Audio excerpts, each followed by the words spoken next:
motor is not easy to lose step in high speed, and is more stable than others, which works with ordinary drivers. Parameters can be stored and loaded again.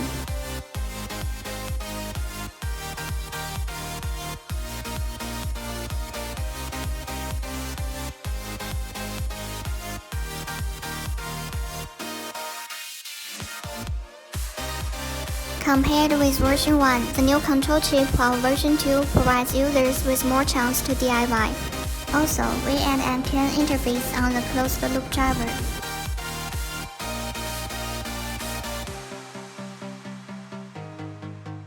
Now we are demonstrating the wiring process.